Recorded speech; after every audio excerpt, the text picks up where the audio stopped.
The band is the Chris Robinson Brotherhood. The man, Chris Robinson himself. How you doing, buddy? That's right. I'm like the logo. You are the logo. Did you do the artwork? The only reason my name is in it is so when we started, as my idea was like a local band. How do you know what I mean? My idea was like, what's the best way to start? It would be like kind of like completely starting over like a local band. Yeah, right. So I was like, but I have been doing it a while, so if I put my name on it, maybe we could skip the line occasionally. So. You're not, as you said in an interview one there time. was a pragmatic part of it. You said one time, I'm not that dumb. Yeah. Like, you'll use some of it. As David Crosby says, I may be crazy, but I ain't real dumb. Yeah. Amen.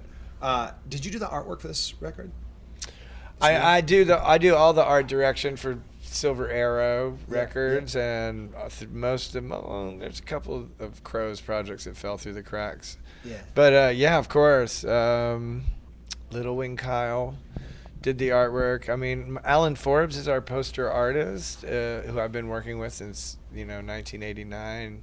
He did the first Heckle and Jekyll Crows, and he does Captain Nebula and our whole world of psychedelic art. I mean, it's, for this band, everything is integrated, so the community of people, like especially in Northern California, it's like, I mean, without the art and without the graphic element, it breathes life into the music, and it starts to, like we're in the cool, really unique position to create our own mythology and history and stories and things on the run. We're not really subject to the benefits and or pitfalls of having big hit records in the system. Right. The benefits being you touch people with your music, and the other side is, though, the more successful that gets, the more isolated and closed off you are from the one thing that really always made me feel happy. We were saying about life being chaotic and a random set of circumstances and occurrences. One thing I think musicians, or at least me and the people that I'm close to, and this probably relates to a lot of people that are living their lives sort of as artists, is, that vibrational reality and that sort of fulfillment or nurturing space where that's the only time we might have any bit of say. I mean, I don't think I'm in control. I just think I give myself to the muse, but I know that's the light, and I know music is the vibration of this reality that we deal with. Yeah, man. And it's fun. Yeah. And you can dance, and we get to play guitars for hours and hours. You know what I mean? Oh, I do. So it's about just working, man. Like I got into this as a songwriter first and foremost, and then I found out I could sing a little bit. When did that, like, what was that moment? I'm sure it wasn't one moment, but over time. It's just over time, like the late 80s, I went from being like, my music and my singing was, more indie rock and trying to be, and I had a more, I guess, connection to like a soulful sound and stuff, or the way my voice would be. But I sort of stayed away from that, thinking like, oh, there was something about it that would be weird. But the records I sang, I grew up, like my vocal idols are like, Freddie Stone, Sly Stone's bro, and Sly, but Freddie sang the sort of the more the tenor parts.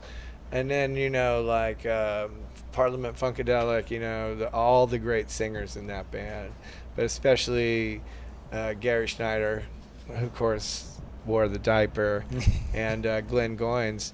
And people that later, before Gary passed, I got to work with and learned a lot from Gary about singing and about how never think about singing, just sing. Was that Three Snakes that you worked with? Yeah. That's incredible. And Mudbone Cooper was on that track too. So that was, a real you probably treat. felt that day like I feel now with those guys. Yeah. Well, I don't know. That day got a little out of hand by the end of it. But I was happy that it did, kind of, because I felt we were on a level of, there was no pretense of like, like, it was pretty just out there, Yeah. you know. But that music, you know, especially, you know, just as singing, and then, well, you know, around that time, you know, people would say, "Oh, have you heard? You know, do you listen to, you know, Lowell George, or do you listen to Steve Marriott, or, you know, Terry Reid, or Frankie Miller, you know, and these kind of rock and roll singers, that Paul Rogers, that had a soulful voice, you know." And I was like, oh, you know, I didn't really grow up on classic. I mean, I did, but, you know, I was into R&B and funk music in Atlanta as a kid, and then I was into the hardcore punk scene, and then I was into indie rock. Right, So, like, you right. know, I didn't go to arena shows Right, and right. things like that. I watched MTV. Most of what I was on MTV, you know, when it first came on, was like Aldo Nova. You know, I was like, I don't know, Yeah. you know, give me Susie and the Banshees. There's no over access to that. Yeah, Can't even identify you with know, that. Yeah. and there were no black artists then, Yeah. you know, and I was I'm from Atlanta, and I had, you know, V103 FM was, you know, a big part of that sound and feel. Right. And Atlanta too, though, is funny. As I was talking to someone today, Atlanta had one of the first like multiracial like black rock groups, a band called Mother's Finest, Oh, okay. and that are still. They were on Epic Records, and they were, I guess, in America, they were more of a regional act. They later had like a very big career in Germany.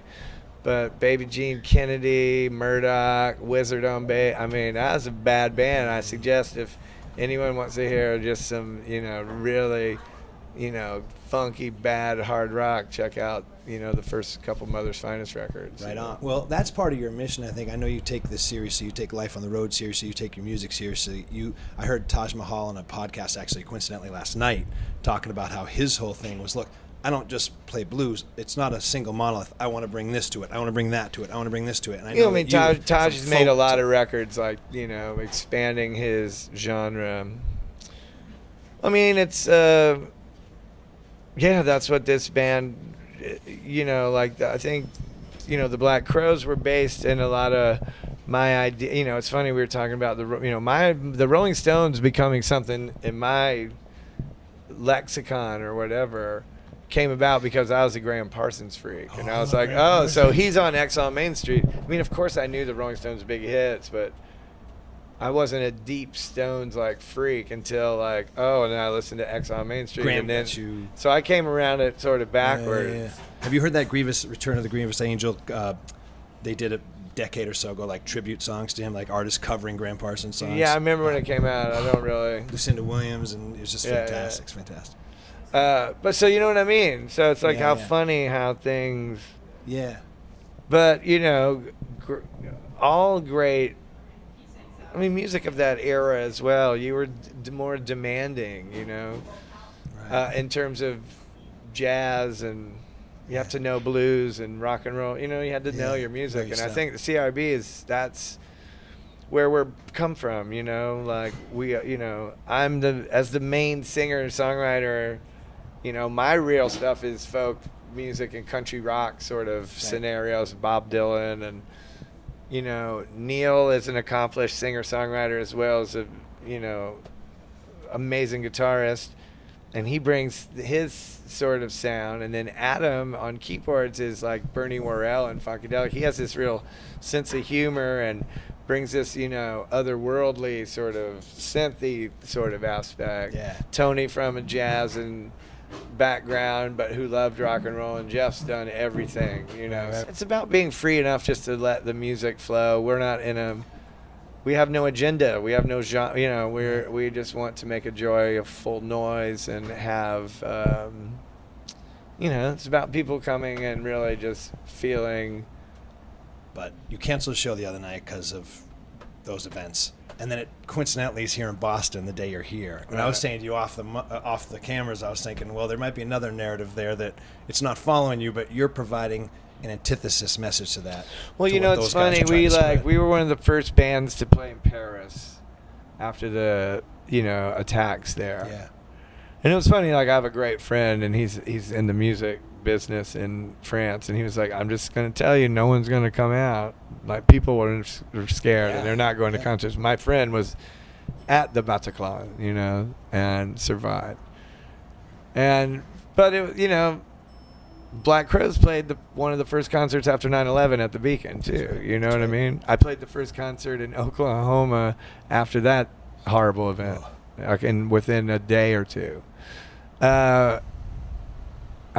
Which is pretty weird how maybe there is some karmic resonance. You're a healer. You're a storyteller. The music makes you, as you say, weep and wail. You know what I mean? Like I'm a sick fan. I'm staying calm right now. You were at your music played at my wedding. When my mother died, I heard Barefoot by the Cherry Tree came on, and I started weeping. But I'm the same way. The worst. I mean, like life doesn't. The life is, like I said, you can't escape the tragic beauty of life, like it all, because it befalls us all. But like you said, I played music when my kids are born, and like you said, when my father passed away a few years ago, and his favorite bluegrass music was Lester Flatt and Earl Scruggs, and I just so happened, I put it on, and he took his last breath to "Gonna Make Heaven My Home," and I was like, that was pretty good timing, man. Don't get me going. Don't get me going. I don't want to embarrass myself. I noticed a lyric on this new record. No, it wasn't. It's a record before. It's California Hymn, which is exquisite. I play it constantly. I'm trying to make myself stop playing it because I don't want to wear it out. But there's a line in there about letting my children see my dreams are intertwined with theirs, it seems. That's another line that got me driving because I'm a father now. But I thought for you, that's like pretty deeply personal. You write kind of poetically and metaphorically, but I felt like that was, are you starting to write more maybe at your age, like share more? No, I just think it all is intertwined. You know what I mean? I think take the line from the song, but I think it's all part of the same thing, Yeah. But that line could be, from a fallen preacher or something as well, who could see his children as his flock or something too. You always do that because I think it's like, all right, I figured it out. And you're like, it's never one. It's never. I hate that. Well, it is everything. That's the point I like do. about it. I don't really get wrapped up into the reality of the narrative, Right. It's I mean, in a weird way, my songs are patchworks of real events and dreams and hopefully just some sort of poetic nuance, in the imagery that creates a feeling or a scene in someone's mind that they can relate to, but that's probably more obtuse maybe than, what I don't know. Addressing your children or whatever. Yeah. Or no, or just they're not that. They're non-linear in a way. Right. They should pop in and out and have a lot of different ways to see them. You said once that the Crows, or you said it more than once. The Crows happened to you, but you've built this. Yeah. Are you kind of like the whole life?